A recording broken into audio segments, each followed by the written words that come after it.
हरे कृष्ण।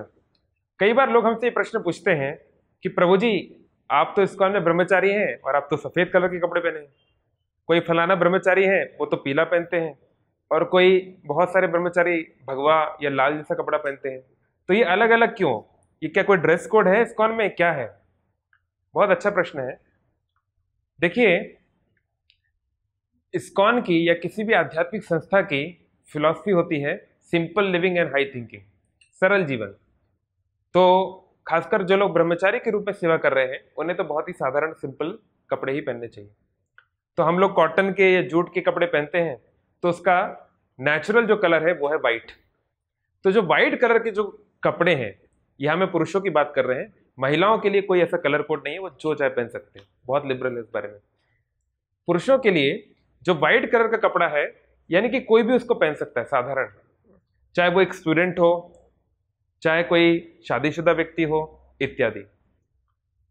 तो ये पीला कलर का क्या है? जो लोग आश्रम में आकर ट्रेनिंग करना चाहते हैं कि हम ब्रह्मचारी आश्रम में जाके देखना चाहते हैं कि मंदिर में कैसे भगवान की ठाकुर जी की सेवा होती है, कैसे शास्त्रों का अध्ययन कराया जाता है, कैसे हम अलग अलग वैष्णव गुणों को सीख सकते हैं, कैसे भक्ति में आगे बढ़ सकते हैं इत्यादि, उसके लिए ट्रेनिंग होती है। तो कुछ लोग 3 महीने की ट्रेनिंग के लिए आते हैं, कुछ लोग 6 महीने के आते हैं।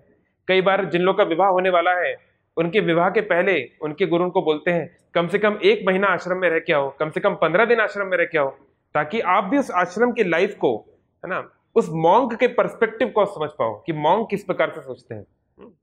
और ये पुराने जमाने में भी होता था। ब्रह्मचारी जब तक हम 25 साल की अवधि में रहते हैं, वो जो स्टूडेंट लाइफ है उसी को ब्रह्मचारी लाइफ कहा जाता है। तो भगवान श्री कृष्ण भी हो, भगवान श्री राम भी हो, वो भी अपने बाल काट के गुरुकुल में जाकर गुरु की सेवा किए थे, ब्रह्मचारी के रूप में अध्ययन किए थे। ये सभी के लिए कंपलसरी है स्टूडेंट लाइफ। लेकिन जीवन भर तो व्यक्ति स्टूडेंट नहीं रहेगा ना। 25 साल की अवधि के बाद उसका विवाह होगा और वो गृहस्थ आश्रम में जाएगा। ये साधारण तौर पे होता है। तो जो लोग भी ट्रेनिंग करने के लिए आते हैं ब्रह्मचारी आश्रम में, इस्कॉन में, उनको शुरुआत में पीले कपड़े दिए जाते हैं।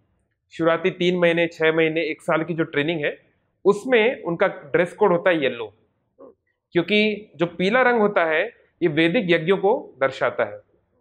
जो अग्नि होती है कौन से रंग की होती है? पीले रंग की। तो इसलिए उनको उस ड्रेस कोड का अर्थ है कि अभी वो आश्रम में नए नए आए हैं और अभी ट्रेनिंग कर रहे हैं, इस प्रकार से। अच्छा, तो जो लोग भगवा पहनते हैं, जो लाल कपड़े पहनते हैं, सेफ्रॉन, क्या वो सब सन्यासी होते हैं इस्कॉन में? ये एक बहुत बड़ा भ्रम है। ये बहुत बड़ा एक गलत फहमी लोगों के मन में है। इस्कॉन में सन्यास या किसी भी वैष्णव संप्रदाय में सन्यास मिलना बहुत कठिन है। ऐसा नहीं है कि हर किसी को सन्यास दे दिया जाता है। इस्कॉन में उस व्यक्ति को सन्यास दिया जाता है जो बहुत बहुत दशकों से भक्ति को बहुत ही उन्नत तरीके से, शुद्ध तरीके से जिसको पालन कर रहे हैं।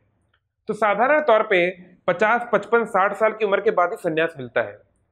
तो आप जो यूट्यूब पे सुनते रहते हैं, अरे फलाना व्यक्ति चला गया, वो सन्यासी बन गया, ये हो गया, ये सब भ्रम की बातें हैं। तो जो बहुत सारे ब्रह्मचारीगण, जो यंग लोग जो आपको दिखते हैं और जो कि भगवा रंग धारी करते हैं, भगवा रंग जिनके कपड़ों में है, तो वो क्या सन्यासी हैं? नहीं, वो सब ब्रह्मचारी हैं। लेकिन उन्होंने ये निश्चय किया है, उनका जो भक्ति का अनुभव रहा है, उन्होंने ये निश्चय किया है कि वो सारा जीवन बिना शादी किए, जो कि ब्रह्मचार्य का एक एस्पेक्ट है, ब्रह्मचार्य के 8 मुख्य एस्पेक्ट्स होते हैं, उसमें एक होता है सेलिबेसी, यानी विवाह ना करना।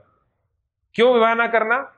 ऐसा नहीं कि उनको स्त्रियों से कोई घृणा है, नहीं, वो अपना सारा जीवन एक ही उद्देश्य के लिए देना चाहते हैं, गुरु की और भगवान की सेवा में देना चाहते हैं। भारत के राष्ट्रपति हुए श्री एपीजे अब्दुल कलाम जी, या फिर भारत के प्रधानमंत्री हुए श्री अटल बिहारी जी, ऐसे बहुत सारे लोग हैं अन्य अन्य फील्ड्स ऑफ लाइफ में भी, जो कि विवाह नहीं किए लेकिन देश को, समाज को बहुत बड़ा योगदान दिए हैं, क्योंकि वो उनके पास समय की शक्ति थी, समय को वो बचा पा रहे थे। तो ऐसे ही बहुत कुछ लोग ऐसे संसार में होते हैं जो ये निर्णय करते हैं कि वो जीवन भर गुरु की और वैष्णवों की और भगवान की सेवा करना चाहते हैं, इस कृष्ण भक्ति का प्रचार करना चाहते हैं। ऐसे लोग जो हैं गुरु के आदेश पे ये गेहुआ वस्त्र या सैफरॉन कलर का कपड़ा पहनते हैं, लेकिन तब भी वो ब्रह्मचारी हैं। यानी अगर वो चाहें या गुरु चाहे तो तब भी वो विवाह कर सकते हैं। हाँ, इस्कॉन में कुछ ऐसे भक्त हैं, बहुत ही वरिष्ठ भक्त, जिनकी संख्या 100 से भी कम है। उन्हें वे जो है संन्यास आश्रम में रहकर सारी दुनिया में वो एक लीडर की तरह है और स्पिरिचुअल इस ऑर्गेनाइजेशन को वो लीड करते हैं और सारी दुनिया में भ्रमण करके प्रचार करते हैं। तो देखिए, इंटरनेट की बातों में इधर उधर ना पड़िए। इस्कॉन में कोरोना के पहले करीब 90 लाख भक्त हर साल डायरेक्टली इनडायरेक्टली इस्कॉन से जुड़े थे, और 90 लाख में से बहुत ही कुछ सैकड़ों लोग ही दुनिया भर में ऐसे हैं जो ब्रह्मचारी के रूप में सेवा करने का प्रयास कर रहे हैं। यानी इस्कॉन के 99% लोग सफेद कपड़ों में या सिंपल पैंट शर्ट में रहते हुए अपने घरों में रहकर अपने पारिवारिक जीवन को, नौकरी को, बिजनेस को करते हुए ही भक्ति करते हैं, है ना। तो मैं उम्मीद करता हूं कि आप समझ गए होंगे कि सफेद कपड़े, पीले कपड़े और लाल कपड़े के ब्रह्मचारियों के ड्रेस कोड में अंतर क्या है। हरे कृष्ण। ऐसे ही और भक्तिमय कार्यक्रमों के लिए देखिए हरे कृष्णा टेलीविजन, और इसे प्राप्त करने के लिए आप अपने केबल अथवा DTH ऑपरेटर से संपर्क करें तथा और अधिक जानकारी के लिए आज ही डायल करें 7666 839 839।